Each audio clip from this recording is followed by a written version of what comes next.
नमस्कार, मैं रवि गुप्ता एक बार फिर से आप सभी का स्वागत करता हूं आपके प्यारे से YouTube channel physics with Ravi में। बच्चों, आज हम लोग 12वीं के फिजिक्स के 5वें चैप्टर वैद्युत चालन के आंकिक प्रश्नों को आगे बढ़ाते हैं। पिछले वीडियो में हम लोगों ने कुल 20 आंकिक प्रश्न हल कर लिए थे। इस वीडियो में सवाल नंबर 21 से शुरू करेंगे। तो आइए शुरू करते हैं। सवाल नंबर 21 हम पढ़ रहे हैं, बोर्ड पे भी आपको दिखेगा। कह रहा है 5 ओम के एक मोटे तार को एक पतले तार में खींचा जाता है जिससे इसकी लंबाई 3 गुनी हो जाती है। इसका नया प्रतिरोध ज्ञात कीजिए। तो लंबाई को खींच के 3 गुना कर दिया है। जैसा कि आप जानते हो, लंबाई बढ़ाने पर प्रतिरोध उसके स्क्वायर के रूप में बढ़ता है। जैसे लंबाई को आपने, यदि पहले लंबाई L थी और अब लंबाई 3 गुना यानी 3L कर दिया है, 3 गुना कर दिया है, तो जो प्रतिरोध है ये लंबाई के वर्ग के अनुसार बदलता है। यानी ये 3 गुना हुआ तो प्रतिरोध 3 का स्क्वायर अर्थात 9 गुना हो जाएगा। कैसे होगा, पहले इसको समझते हैं एक फार्मूले से और उसके बाद सवाल को लगाएंगे। जैसा कि आप जानते हो, प्रतिरोध R बराबर होता है रो L बाई ए। यहां से यदि आप देख रहे हो तो R और L में डायरेक्टली का रिलेशन है, लेकिन यदि आप किसी तार की लंबाई बढ़ाओगे तो निश्चित रूप से उसका क्षेत्रफल बदल जाएगा, उसका अनुप्रस्थ परिच्छेद का क्षेत्रफल बदल जाएगा। कैसे समझते हैं। मान लीजिए ये कोई आपका तार है, इसकी लंबाई मान लीजिए L है और इसके परिच्छेद का क्षेत्रफल ये जो है वो कितना है, कैपिटल ए है। अब इस तार को हमने खींच के और लंबा कर दिया। जैसे ही आप लंबा करोगे, निश्चित रूप से इस तार की लंबाई बढ़ने के साथ साथ इसका अनुप्रस्थ परिच्छेद का क्षेत्रफल ए घट जाएगा। यानी ये जो ए डैश हो रहा था, अब ए जो हो रहा था ए, इसका एरिया ए हो रहा था, अब कितना हो जाएगा ए डैश, और लंबाई बढ़ के कितनी हो जाएगी यल डैश। जैसे ही लंबाई बढ़ेगी इसका जो अनुप्रस्थ परिच्छेद का क्षेत्रफल है वो घट जाएगा। इसलिए इस फार्मूले में हम लोग आर और यल में सीधे रिश्ता नहीं निकाल पाते, यहाँ पे ए को कांस्टेंट करना पड़ता है। अब ए क्षेत्रफल है, इसको कांस्टेंट करने के लिए क्या करना होगा, यल का गुणा ऊपर करना होगा और यल का गुणा नीचे। क्यों? क्योंकि जैसे ही हमने ए में यल का मल्टीप्लाई कराया, तुरंत ए इंटू यल क्या बन जाएगा, आयतन। आयतन बराबर क्या होता है भाई, क्षेत्रफल इंटू लंबाई। ठीक है, क्षेत्रफल में 2 लंबाई और एक ही लंबाई, 3 लंबाई के जैसे मल्टीप्लाई कराएंगे तुरंत क्या बन जाएगा, आयतन। अब ये हो जाता है आपका rho L square by A into L को हमने लिख दिया आयतन बी। अब रो विशिष्ट प्रतिरोध कांस्टेंट हो जाएगा और आयतन भी कांस्टेंट हो जाएगा। जैसे इस तार का आयतन यदि x मीटर क्यूब है, तो इसको चाहे जितना लंबा कर लें, इसका जो आयतन है वो कितना रहेगा, x मीटर क्यूब ही रहेगा, कभी इसका आयतन नहीं बदलेगा। इस प्रकार आप देख रहे हो कि R और L में कैसा रिश्ता है भाई, रो कांस्टेंट V कांस्टेंट। यहां से आप कह सकते हो कि R जो है प्रोपोर्शनल किसके, L स्क्वायर के। यहीं से हमने बताया था कि लंबाई को 3 गुना करोगे तो प्रतिरोध 3 का स्क्वायर यानी 9 गुना हो जाएगा। इसी फार्मूले से हम लोग एक फार्मूला जनरेट कर लेते हैं। जैसे यदि आप R1 बराबर लिखो, प्रोपोर्शनल को हमने बराबर लिखा, एक कांस्टेंट हमने लिख दिया K, तो ये हो जाएगा L1 का स्क्वायर। और इसी प्रकार R2 लिखोगे तो हो जाएगा K L2 का स्क्वायर। कांस्टेंट दोनों में नहीं बदलेगा, कांस्टेंट का मतलब फिक्स है, जो ना बदले वही कांस्टेंट है। तो यहां से R1 बटा R2 जब आप करोगे, R1 बटा R2, तो आपको मिलेगा, इसके बटाई में आ जाएगा, K से K कट जाएगा, इधर L1 का स्क्वायर, नीचे L2 का स्क्वायर, या L1 बटा L2 का होल स्क्वायर। ठीक है, ये हमने जनरेट करके आपको दिखा दिया, बाकी आप इसे जानते रहो कि जो प्रतिरोध है लंबाई के वर्ग के अनुसार चेंज होता है। ठीक है, आइए अब हम लोग अपनी सवाल लगाते हैं।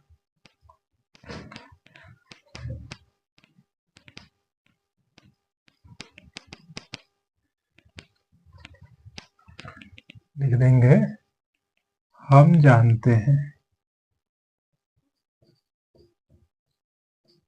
हम जानते हैं R1 बटा R2 बराबर L1 बटा L2 का होल स्क्वायर। हमने माना इसकी प्रारंभिक लंबाई L है और नई लंबाई इसको 3 गुना कर दिया है, तो L2 कितना हो जाएगा 3L। रख लेते हैं, R1 को R मानते हैं और R2 हमें पता करना है। इस फार्मूले में रखेंगे तो R अपान R2 बराबर L1 की जगह L, L2 की जगह 3L और इसका भी क्या हो जाएगा स्क्वायर। तो L से L कट जाएगा, 3 का स्क्वायर कितना हो जाएगा 9। तो हो जाएगा आपका R अपान R2 बराबर 1/9। यहाँ से हमें मिल जाएगा R2 बराबर, फिर एक मल्टीप्लाई करा देंगे 9R। प्रतिरोध है कितना गुना हो जाएगा 9 गुना हो जाएगा। और आपको दिया है कि इसका जो प्रतिरोध है वो कितना है, इस सवाल में दिया है 5 ओम है। चूंकि यहां लिख देंगे, चूंकि R बराबर है 5 ओम, इसलिए R2 बराबर हो जाएगा 9 × 5 यानी 45 ओम। हमने बताया कि जैसे ही लंबाई को हम लोग 3 गुना करेंगे, इसका जो प्रतिरोध है 9 गुना हो जाएगा। पहले प्रतिरोध 5 था तो उसका 9 गुना कितना हो जाएगा 45 ओम। यह है आपका सवाल नंबर 21। अब सवाल नंबर 22। इसी प्रकार सारी सवालों को हम लोग लगाएंगे, आप फार्मूले जानते रहो। सवाल नंबर 22 कह रहा है कि एक R ओम प्रतिरोध के तार को खींचकर 3 गुना लंबाई की जाती है। इस खींचे हुए तार को 3 बराबर लंबाई के तारों में काटकर उन्हें समांतर क्रम में जोड़ दिया जाता है। इस संयोजन का कुल प्रतिरोध क्या होगा। जैसे इसमें भी 3 गुना लंबाई किया है तो प्रतिरोध कितना गुना हो जाएगा भाई 9 गुना हो जाएगा। और इसको 3 बराबर भागों में बांटा है तो प्रत्येक भाग कितने का हो जाएगा 3 R का हो जाएगा, तभी तो 9R होगा। समझा रहे हैं, फिर से समझिए। इस सवाल में भी यहां तक तो सेम करना होगा, ठीक है, यहां तक सेम करना होगा। इसमें इस वाले सवाल में, सवाल नंबर 21 में R का मान 5 दे दिया था, लेकिन 22वें सवाल में R का मान 5 नहीं दिया है। R को R ही हम मान लेते हैं, R1 को R मानते हैं, R2 हमें पता करना है पहले। जैसे ही लंबाई को हमने 3 गुना किया तो हमें जो नया प्रतिरोध है कितना मिल जाएगा 9R हो जाएगा। ठीक है, समझिए।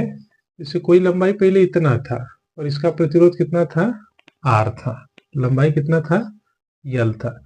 जैसे इस लंबाई को हमने 3 गुना किया यानी 3L किया तो इसका जो प्रतिरोध है कितना हो गया 9R हो गया। ठीक है, पहले लंबाई L थी, प्रतिरोध R था। जैसे लंबाई को 3 गुना किया प्रतिरोध कितना हो गया 9 गुना 9R हो गया। अब इसको 3 बराबर भागों में काटा, पहला भाग, दूसरा भाग और तीसरा भाग, तो प्रत्येक भाग का मान कितना हो जाएगा 3R हो जाएगा। इसका भी 3R, इसका भी 3R और इसका भी 3R। और तीनों भागों को समांतर क्रम में जोड़ रहा है, ऐसे समझिए।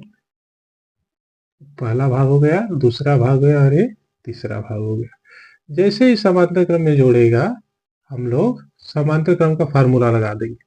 ये भी 3R है, ये वाला भी 3R है और ये भी 3R है, यानी R1 3R, R2 3R और R3 भी 3R। लिखेंगे तार को 3 गुना करने पर प्रतिरोध 9 गुना हो जाएगा। कितना हो जाएगा भाई 9 गुना हो जाएगा। और इसे 3 बराबर भागों में काटने पर 3 बराबर भागों में काटने पर प्रत्येक भाग का प्रतिरोध, प्रत्येक भाग का प्रतिरोध कितना हो जाएगा भाई? 3R होगा। ठीक है, तो फिगर के माध्यम से आप समझ में आ ही गया होगा। जब समांतर क्रम में जोड़ा गया है तो तुल्य प्रतिरोध कितना हो जाएगा? लिखेंगे समांतर क्रम में जोड़ने पर, समांतर क्रम में जोड़ने पर तुल्य प्रतिरोध क्या होता है? समांतर क्रम का फार्मूला 1/के R डैश बराबर 1/के R1 प्लस 1/के R2 प्लस 1/के R3। वैल्यू रख देंगे तो हमें मिलेगा 1/के 3R plus 1/के 3R plus 1/के 3R। आधार समान है, यहाँ से हमें मिलेगा 1/R डैश बराबर 1 प्लस 1 प्लस 1 यानी 3/के 3R। 3 से 3 कट जाएगा तो R डैश हमें मिल जाएगा, R डैश का मान कितना मिल जाएगा? R मिल जाएगा।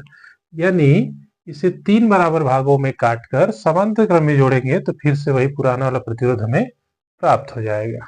ये था आपका सवाल नंबर 22। नोट कर लीजिए इसे जल्दी से। अब सवाल नंबर 23। करा 1 किलोग्राम तांबे के एक टुकड़े को 1 मिलीमीटर मोटे तथा दूसरे टुकड़े को 2 मिलीमीटर मोटे तारों में खींचा जाता है। इन तारों के प्रतिरोधों की तुलना कीजिए।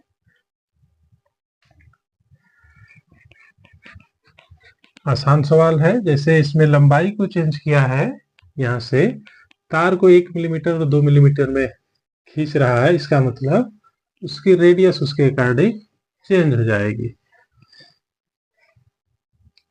समझिए, पहले की जो रेडियस होगी, मोटाई कहा है, किसी तार की जो मोटाई होती है इसका व्यास होता है। ठीक है, इसकी रेडियस कितनी हो जाएगी? इसका जस्ट आधा।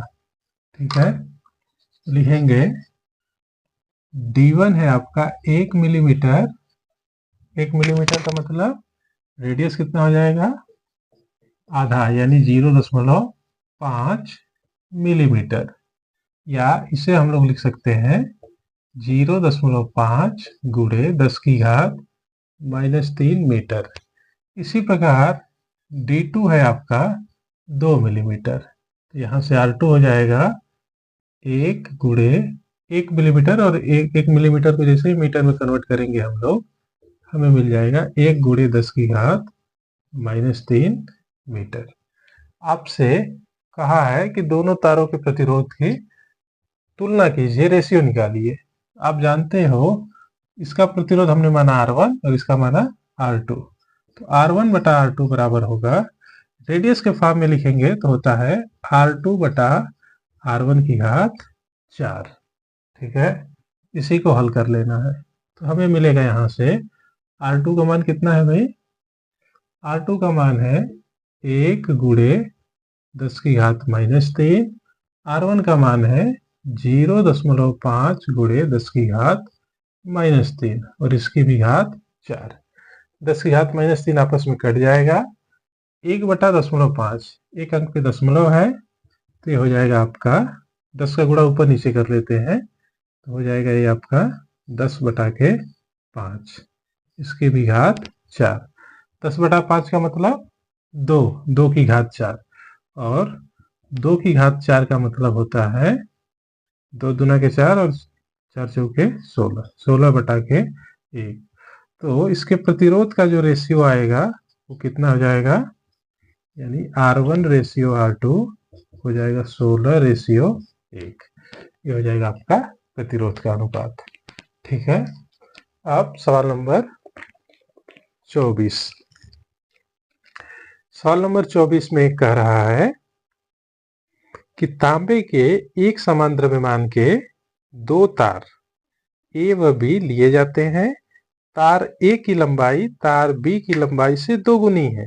यदि तार ए का प्रतिरोध 160 ओम है तो तार बी के प्रतिरोध की गणना कीजिए।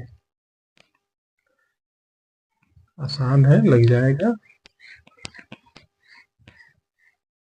सवाल नंबर 24, 2 तार है, ये तार ए और ये वाला है तार बी। कह रहा है कि तार ए की लंबाई तार बी की लंबाई की दोगुनी है। इसकी लंबाई हमने माना l, इसकी लंबाई कितनी हो जाएगी 2l। इसी सवाल में आपसे बताया है कि तार ए का जो प्रतिरोध है वो 160 ओम है, यानी इसका जो प्रतिरोध R1 है वो कितना है 160 ओम। इसका प्रतिरोध आपसे पूछा है। लगा देंगे फार्मूला, R1 बटा R2 बराबर होता है L1 बटा L2 का होल स्क्वायर। इसको हम लोग मान लेते हैं L1 और ये है आपका L2। ठीक है, पहले वाले को L1 R1, दूसरे को L2 R2।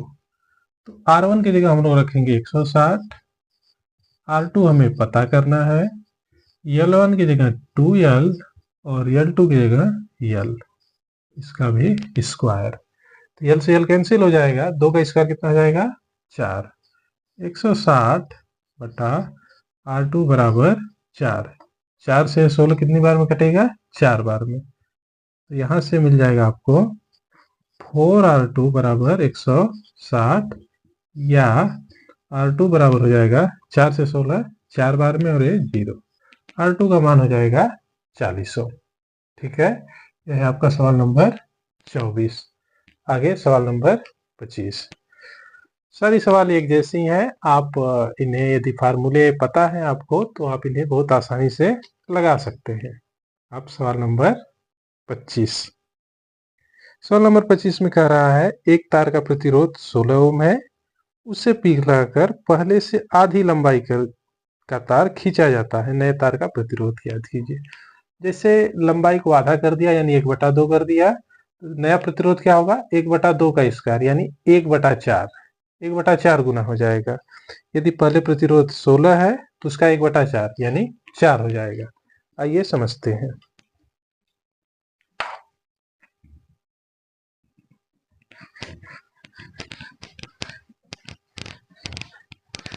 सवाल नंबर 26।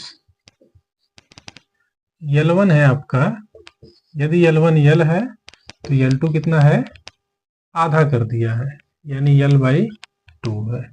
R1 आपको दिया है 16 ओम और R2 आपसे पूछा है, वही फार्मूला R1 बटा R2 बराबर L1 बटा L2 का होल स्क्वायर। R1 की जगह 16, R2 हमें पता करना है, L1 की जगह L और L2 की जगह L/2, इसका भी क्या आ जाएगा स्क्वायर। 2 नीचे से कहाँ चला जाएगा ऊपर और L से L कट जाएगा, तो हमें मिलेगा 16 बटा R2 बराबर 2 नीचे से ऊपर चला गया, ठीक है, और इसका भी हो जाएगा स्क्वायर। डायरेक्ट लिख दे रहे हैं 2 का स्क्वायर। ठीक है, तो 2 का स्क्वायर कितना हो जाएगा 4, 4 से 16 तो एक हो जाएगा 4R2 बराबर 16 या R2 बराबर हो जाएगा 4 ओम। ठीक है, ये हो जाएगा आपका नया प्रतिरोध 4 ओम का। ये था सवाल नंबर 26। आगे सवाल नंबर 27। सवाल नंबर 27 कह रहा है कि 200 वोल्ट का एक बल्ब 2 एम्पियर की धारा लेता है, इसके तंतु की लंबाई 22 सेमी है, तंतु के पदार्थ का विशिष्ट प्रतिरोध 7 × 10⁻⁻5 ओम सेमी है, तार के व्यास की गणना कीजिए। तो सवाल में अब की बार थोड़ा सा चेंज किया है। जब कभी हमने बताया कि ना समझ में आए तो सबसे पहले जो भी दिया है उसको हमें नोट कर लेना होता है। यह है आपका सवाल नंबर 27। इस सवाल में 200 वोल्ट यानी विभव का मान दिया है, V का मान है 200 वोल्ट। ठीक है, और धारा दिया है 0.2 एम्पियर, I का मान है 0.2 एम्पियर। लंबाई दिया है 22 सेंटीमीटर, L का मान है 22 सेंटीमीटर और विशिष्ट प्रतिरोध यानी रो का मान दिया है 7 गुणे 10 की घात -5 ओम सेंटीमीटर।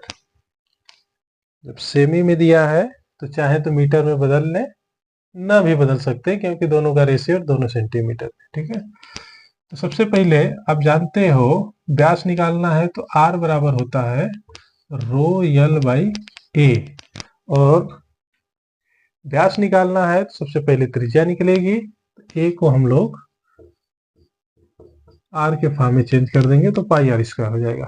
लेकिन हमें आर तो पता ही नहीं है यहाँ पे प्रतिरोध, तो आर बराबर क्या होता है, आपने ओम का नियम पढ़ा होगा, भी बराबर क्या होता है आई आर, तो यहाँ से आर बराबर हो जाएगा भी अपान आई। ठीक है, इस आर की जगह हम लोग रख देंगे भी अपान आई, तो हमें मिलेगा भी अपान आई बराबर रो यल अपान पाई आर स्क्वायर, रेडियस वाला आर है। तो सबसे पहले आर का मान निकालते हैं, आइए वैल्यू पुट करते हैं यहाँ पे।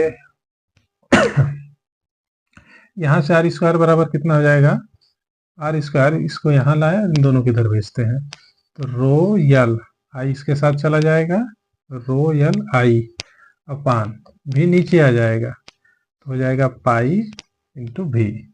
अब मान रख देंगे सबका, तो आर स्क्वायर बराबर हमें मिलेगा रो की जगह 7 गुणे 10 की घात -5। ठीक है, सेंटीमीटर में है, मीटर में बदलेंगे तो 10 की घात -2 का मल्टीप्लाई यहाँ कर दिया।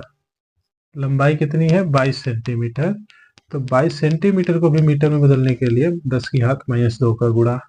आई कितनी है 0.2 एम्पियर।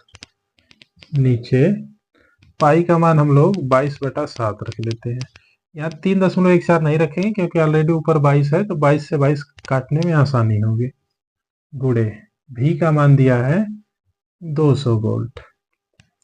आइए काटते हैं, 7 नीचे से कहाँ चला जाएगा ऊपर, 22 से 22 कट जाएगा आपका, यहाँ 2 से 2 कट जाएगा। ठीक है, 2 से 2 कट जाएगा, हमें मिलेगा आर स्क्वायर बराबर,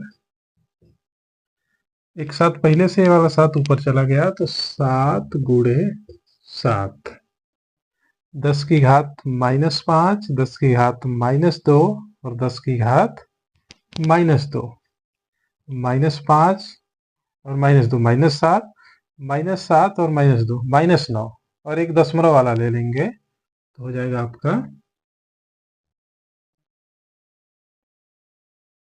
-10।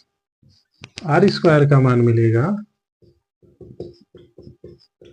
10 की घात -10, और नीचे बचेगा 2 से तो 2 को हमने काट दिया है, 2 जीरो और बच जाएंगे यानी 100।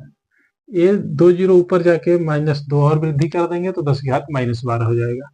आर का मान आपको मिलेगा 7 गुणे 10 की घात -6।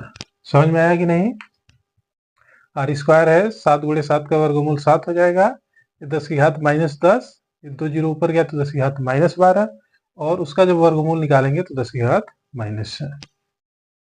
गलती हो गई है, यहाँ पे स्मॉल आर लिखना चाहिए था, स्मॉल आर का स्क्वायर, तो स्मॉल आर मिलेगा 7 गुणे 10 की घात -6 मीटर। तो व्यास कितना हो जाएगा, इसका जस्ट दुगुना, 7 का दुगुना कितना हो जाएगा 14 गुणे 10 की घात -6 मीटर। ये था आपका सवाल नंबर 27।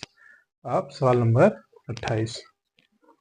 सवाल नंबर 28 में कह रहा है कि कार्बन के एक गुटके का साइज 1 सेमी गुणे 1 सेमी गुणे 50 सेमी है, प्रतिरोध ज्ञात कीजिए। गुटके के वर्गाकार सिरों के बीच तथा दूसरा 2 आयताकार विपरीत फलकों के बीच कार्बन का विशिष्ट प्रतिरोध 3.5 गुणे 10 की घात -3 ओम सेमी है। सवाल समझना बड़े अच्छे से, सवाल में है नहीं कुछ लेकिन फिर भी घुमा दिया है थोड़ा सा।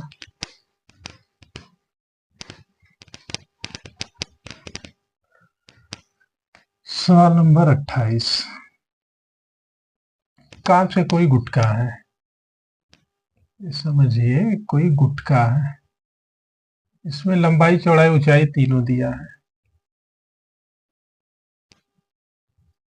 इस प्रकार कोई गुटका है, ठीक है, इसमें लंबाई चौड़ाई ऊंचाई तीनों दिया है। तीनों दिया है तो समझने का प्रयास कीजिएगा। इसकी जो लेंथ है 1 सेमी गुणे 1 सेमी गुणे 50 सेमी है, ठीक है। हमने माना इसकी जो लंबाई है वो 1 सेंटीमीटर है और इसकी जो चौड़ाई है वो भी कितनी है, 1 सेंटीमीटर है। यानी ये चौड़ाई 1 सेंटीमीटर और ये ऊपर ऊंचाई या लंबाई भी 1 सेंटीमीटर, ऊंचाई कह लेते हैं इसे। और बाकी ये जो है आपका 50 सेंटीमीटर। समझ में आया कि कोई आयताकार है घनाभ के आकार का, इस साइड में 1 गुणे 1 है और इधर भी 1 गुणे 1 है, जबकि नीचे वाला कितना है, 50 है। समझ में आ रहा होगा। इसे हम किताब से समझा दे रहे हैं। तो मान लीजिए आपकी कोई पुस्तक है, तो ये वाली जो लेंथ है वो 50 है, ये जो ऊंचाई है वो 1 है और इधर ये जो चौड़ाई वो भी कितनी है, 1 है, ठीक है। आपसे दो चीज पूछा है इसमें। एक तो ये कि जब आप दोनों वर्गाकार, देखिए इधर लंबाई भी 1 ऊंचाई भी 1, ठीक है, ये वाला 1 तो ये वाला भी 1 हो जाएगा, ये वाला 1 तो ये वाला भी 1, ये वर्ग के आकार का बन जाएगा और इसी तरह इस साइड भी वर्ग बन जाएगा। तो इन दो वर्गों के लिए आपसे इसका प्रतिरोध पूछा है। और दूसरा, जब इसके लंबाई को लिया यानी इसके लिए पूछा है, दोनों के लिए हम लोग अलग अलग निकाल लेंगे। सबसे पहले जो दिया उसको नोट कर लेते हैं। क्या क्या दिया है भाई, विशिष्ट प्रतिरोध दिया है यानी रो का मान दिया है। रो का मान है आपका 3.5 गुणे 10⁻³ ओम सेमी। इसको हम लोग मीटर में बदल देंगे तो 10 सेंटीमीटर को जब चेंज करेंगे तो 10⁻³ से -5 हो जाएगा, यहीं पे हम बदल दे रहे हैं, ये हो जाएगा ओम मीटर।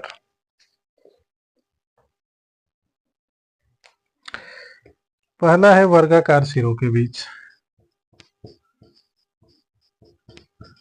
वर्गाकार सिरों के बीच,